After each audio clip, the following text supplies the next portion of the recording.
What's up, guys? This week I'm going to do something a little bit different. I'm working on another video too, but I wanted to re-release a video that I made several years ago. As you guys know, I've been on YouTube for several years now. Some of my earlier videos weren't all that great, and then some of them were, but didn't really get very much attention. So I've got one I wanted to redo and re-release in 4K. So that's what we're doing today. We're going to be talking about how to avoid scam shops.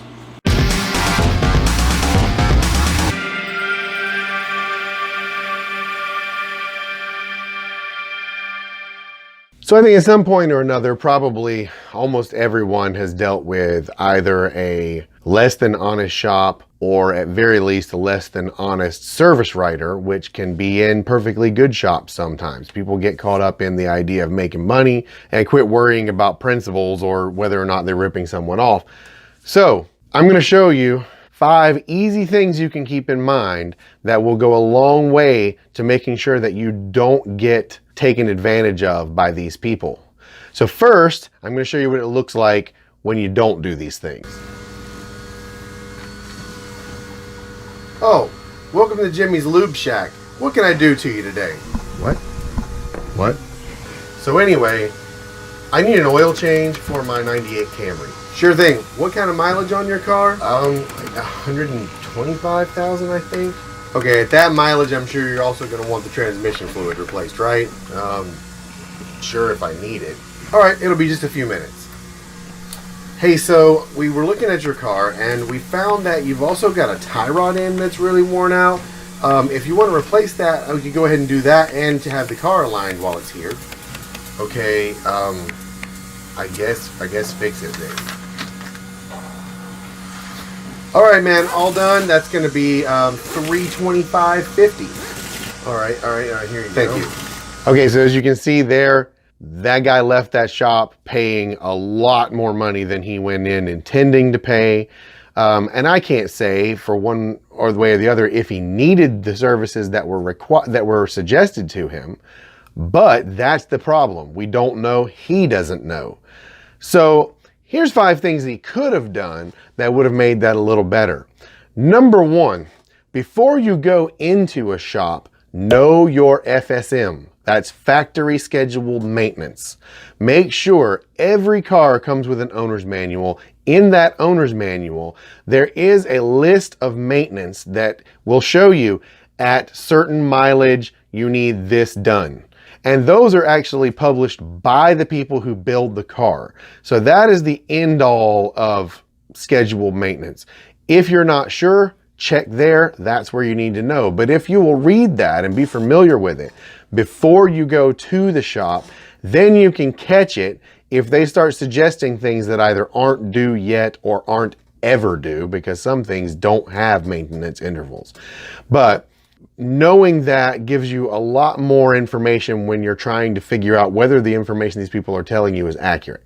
Number 2, don't be afraid to ask, is this necessary? You got to remember, a lot of service writers nowadays are salesmen, more so even than they are people who know anything about cars. So they're going to suggest things based on what they're told they're supposed to be suggesting. But it's okay to ask them if you really need the thing that they're telling you you need, because you might not.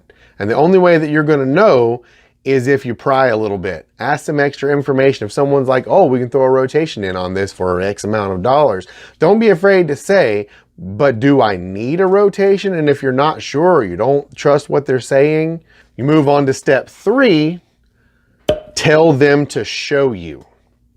If they come back and they tell you your car needs anything, it doesn't matter what it is, for the most part, you are 100% justified in asking to be shown the problem.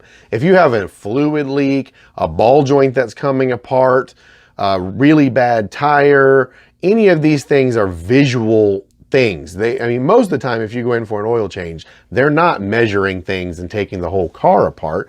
They're just visually looking at the car and telling you things they see. Well, if they see it, they should be able to show it to you. And the other thing is, whether or not they will try to show you is another indication of whether or not they're being transparent and that the shop itself or the service writer that you're dealing with is honest.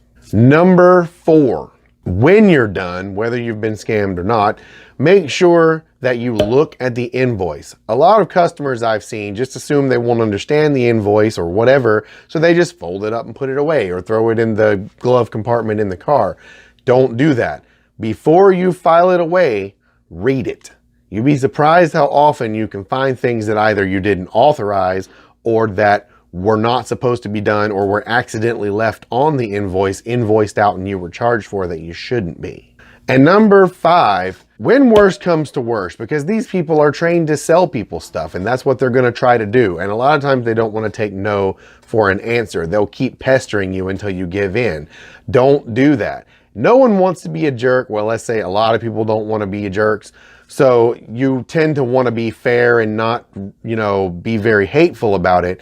But if you've already told them that you can't do this service or you're not interested in doing this service and they've tried to get you to buy it again a couple times, don't be afraid to just put your foot down and say, look, no, I'm not having it done today. And if you keep asking me, I'm just going to get my car back and leave and I'm not doing business with you anymore. There's nothing wrong with that. You don't have to feel bad for saying something like that. And it's a lot better than being bullied basically into buying something that you don't need. So with these 5 things in mind now, let's take a look at this same scenario again and see if we couldn't do a little better. Hey, Joe's Hack and Blow, what can I do you for? Yeah, I need an oil change for my 98 Camry. Sure, man, what kind of mileage on that car? 128,000. Okay, now at that mileage, you're gonna wanna have the transmission fluid replaced also, I'm guessing, right? No, it's not due until about 140. Oh, okay, I'm sorry. But you are gonna want the gold oil change package that comes with a free rotation. Do I need a rotation? Yeah, we can check it first. We'll check it first. Okay, so we're looking at your car and it looks like the tires need to be rotated and it needs to be balanced pretty bad. Okay, could you show me that though? Because those tires aren't that old. Well, I mean, you can't really see it so much. I mean, no thanks. I'm not going to do that right now. Okay, but I got to tell you, looking at this, man, it's really important that you get this done. Look, no, I'm not going to do that today. I'll look into it later. If I have to, I'll bring it back. Okay, all right. We'll not do that today. Your total is going to be $45.50. Why do I still have the charge for $45 on the invoice? Oh, I'm sorry. I still had that charge on there. I'll fix that. Hold on. Okay, thanks. Okay, so as you can see there, the difference was massive between the amount of money that this person spent. And you'll notice when pressed there, sometimes the shops kind of can't explain to you why you need something. And a lot of times that's because they're suggesting something under some sort of a blanket term, like all cars need this at this mileage or something, which does not necessarily even apply to you. And a lot of times just waiting for a second opinion or something can make a huge difference in how much out of pocket that you've got to spend. So I hope that was informative to someone somewhere and that, some of those tips may help somebody out. Those are just things that I've picked up from years of being on both sides of the counter in shops and how to avoid getting scammed by less than reputable places. I am done for this video though.